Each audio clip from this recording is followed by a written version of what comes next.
Oh hey guys, this is Pervious 1030 with Tin Can Gardener, and today I'm making seed packets and putting a little decoration on there and marking them on what's in there. Um, these are seeds that I harvested from last year. I got a lot of seeds. I feel that it's always important to make sure that whenever you're growing anything, save yourself some seeds. Saves you from going to the store. Now, I do have a lot of seeds. These are all seeds in this box. So, some are store-bought, some are harvested from the garden, but it's always good to harvest your own seeds. Another thing that is important is to put the information on the back of the seed packet that is important, like depth to sow. So I'll put on there sow depth,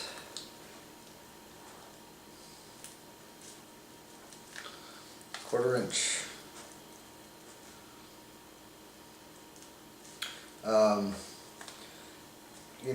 I'm cheating. I'm going off another Marigold package. If you don't have that, you can always look up this information. Today I'm going to be packaging up some marigolds, some basil seeds, and probably, who knows, I have a lot of squash, so I might just do a seed giveaway. These seeds will be for the school in which my children go to down here in southern Florida.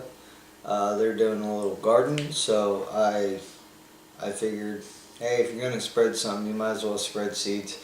The good thing about it is whenever you give these people seeds, and out of the kindness of your heart, whenever they harvest, you can always go back and go, hey, can I get some of those seeds from you?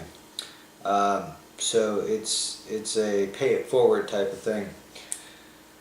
I do have a lot of seeds. I have everything from peas to zucchinis. It's a little monotonous how many seeds I do have.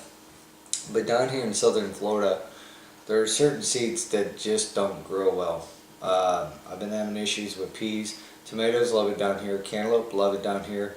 However, a little caution on growing anything on a vine, cantaloupe, squash, zucchini. There are these little devastate your plant. I highly recommend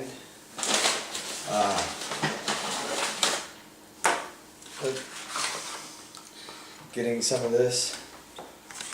It's Azamax.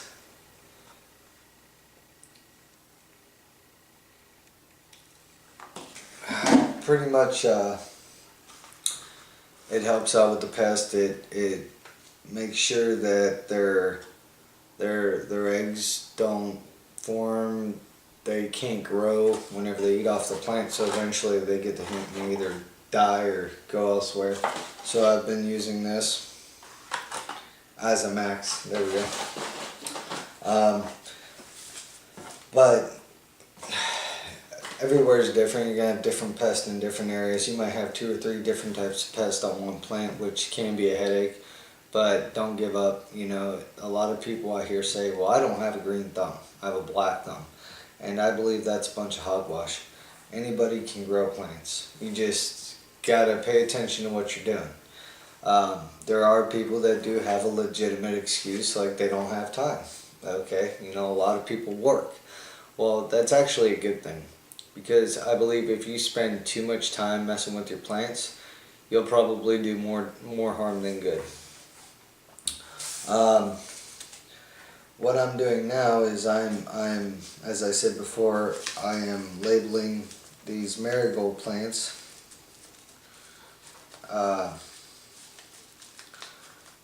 3 inches for a person at the school. They may not know how to grow marigolds or even what they are for. However, marigolds are great pest deterrent.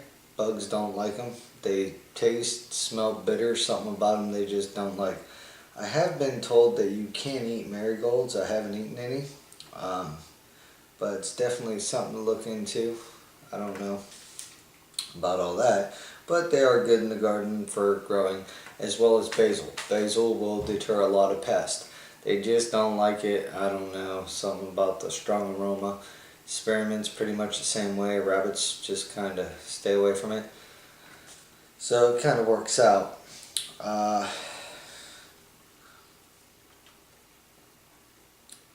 These are definitely a good thing to have in your garden. Moving on, basil. Now basil is very interesting because this is all the stuff that I harvested. I probably got a couple different types in here. The basil seed is very tiny, very tiny. It's, well, I'll show you. It is actually that small right there. And to get basil is really, to harvest the basil, it's a task. I do let my basil go to seed every year for the simple fact that I don't like buying herbs from the store. I believe it's senseless. You shouldn't have to. And sustainability of that is a good thing. And on top of that, I can take this other, this old brown matter, and I can actually either, you can cook with it. I wouldn't suggest it because it's been in decomposition for so long. Or you can just put it in your compost pile, which is probably what I will do with this. I'll just throw it in the compost pile and it'll go back into a useful place in the cycle of life. Basil is good for a lot of Italian dishes. It does have medicinal properties. I would have to look those up, which I'm not doing right now. You can find that on YouTube. I love the smell of basil. Some people don't. Some people are more of a mint person. I like mint, but they have this basil called lemon basil. It's very good for teas and things of that sort. And I believe that it also has its own personal healing properties. Every plant that you come across on this earth is good for something. From the dandelion weed all the way to the yucca, which yucca is a wonder plant. I always keep, another one is aloe. I like to keep aloe around because you never know when you're going to need it. It helps heal, helps with sunburn, especially down here in Florida. You can get sunburned pretty bad, as I found out from swimming in the ocean. And I was wearing sunscreen, and I didn't apply it enough. So, as you can see, all I'm doing is taking these seed pods from the basil and just kind of rolling them in my fingers. Now some of these seed pods will be unproductive. You won't get much from them, maybe 2 or 3 seeds, and some of those seeds won't even sprout. But if you're dropping like 40 seeds, 50 seeds into a pot, they'll come out pretty nicely. This is what I like to call a crowded herb. You want it to crowd. It's a good thing if it has a lot of seeds in one spot. It won't hurt nothing. They do pretty well, like chives or anything else of that nature. I also have some pepper seeds. Whenever I go to the market and I get my organic vegetables or organic tomatoes, I make sure I take seeds from that. And yes, I make sure they're non-GMO and all that stuff. I like to stick with heirloom. Heirloom, you cannot, let me explain the difference to you between heirloom and hybrid. A heirloom is going to produce seed exactly like the fruit, for years and years and years. It's just going to be what it is. A hybrid is whenever you genetically modify a plant to resist cold, drought, insect infestation, and things like that. That ain't natural. But people, they want to grow these 8-pound tomatoes, and to be honest with you, that really ain't natural. So I try to stick with all my heirloom crops, keep everything organic, heirloom quality. That way you know what you're putting in your body is rich in lycopene, which is in tomatoes, and that it helps battle things like cancer, and not some chemical that was put in your tomato to modify it, so it would take the shipment from a place like Florida all the way to Washington State, because that just ain't natural. And a lot of times what these guys will do is they'll ship green tomatoes, and by the time they get there, they're starting to change a little bit of color, but not quite. A lot of times people will confuse hydroponics as this horrible chemical, oh, it's chemicalized because it's hydroponic. No, it's what you're putting in there. Synthetic fertilizers probably aren't your best answer. I mean, don't get me wrong, synthetic fertilizers, I've used them before, and they can produce some pretty decent sized stuff. And however, it's not going to taste the same. If you don't get all those salts out of there and flush it properly, it's just not going to have the same taste as something that was grown in organic compost in which you created. You see, it's more than just buying organic seeds and throwing them in Miracle-Gro soil. It's, everything. It's what are you putting it in? Are you using are you vermicropping? Are you using worms? Are you, staying totally organic? And organic, that goes, you can't put a chemical fertilizer on your lawn and then take your grass clippings, or a pesticide on your lawn, I'm sorry, and then take your grass clippings and compost them, because that's not organic.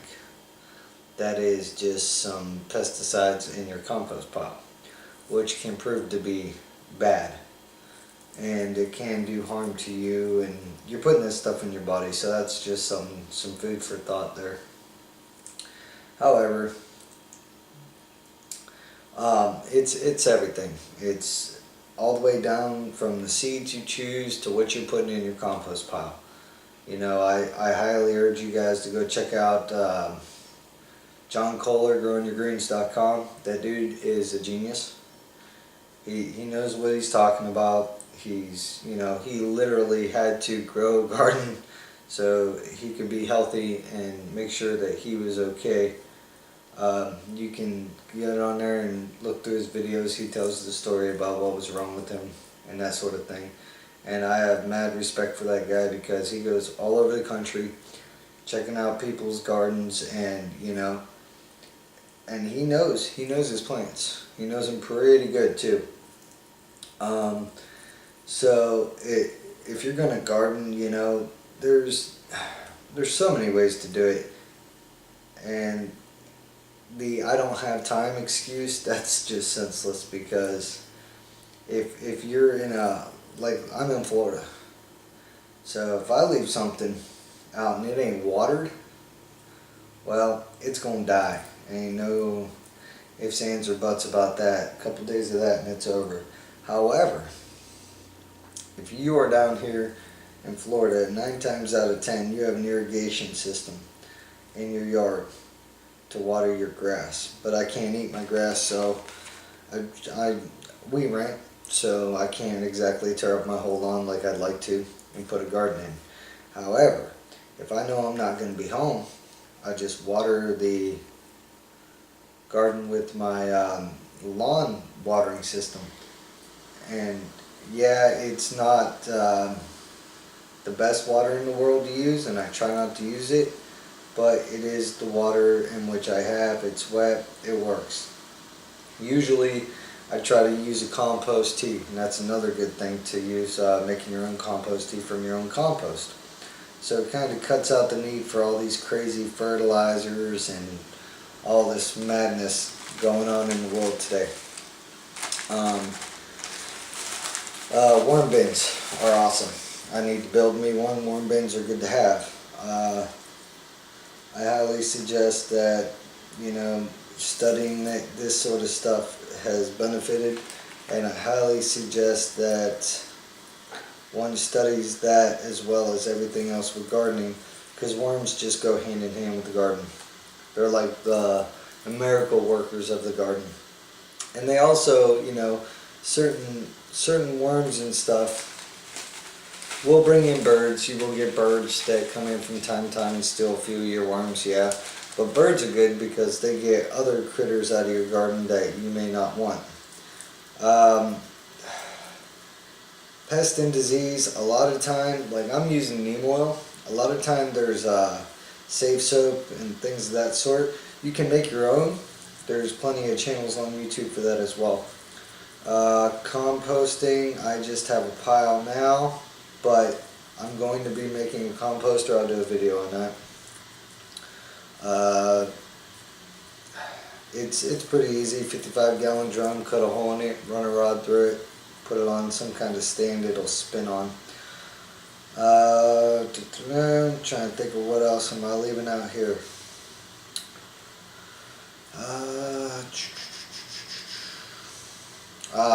Soil amendments. Okay, again, I'm down here in Florida, so my soil is all sand. I don't have soil. So I gotta make my own. That comes back to the compost pile, Whenever I'm gonna do my crops, after this crop's done, I'm gonna throw some compost into the ground. I'm gonna till it back in, and eventually, you do that a few times, it's going to become rich, loamy soil. And if you don't have a rototiller, what you can do is you can take a hay bale, and you can put a little bit of soil in there. I mean, if you have to, go get the store-bought stuff, and you can just put your plant directly into that hay bale, and it'll grow. It'll grow beautifully. It's got good drainage, and then after it's all done and you finish that, you can actually just compost that, your hay bale. So a hay bale will grow a decent sized plant, or a couple decent sized plants. Depends on what you're growing. I have not tried this method, but I've seen it done, and it works pretty good. And save your rainwater if your state allows it. I know this sounds crazy, but some states, like Colorado, at one point it was illegal to store rainwater, and if they caught you, you could be fined heavily. And which just seemed asinine, because they're like, well, if everybody saved their water at the same time, the guy down the stream wouldn't have no water. Well, not everybody's going to save their water at the same time.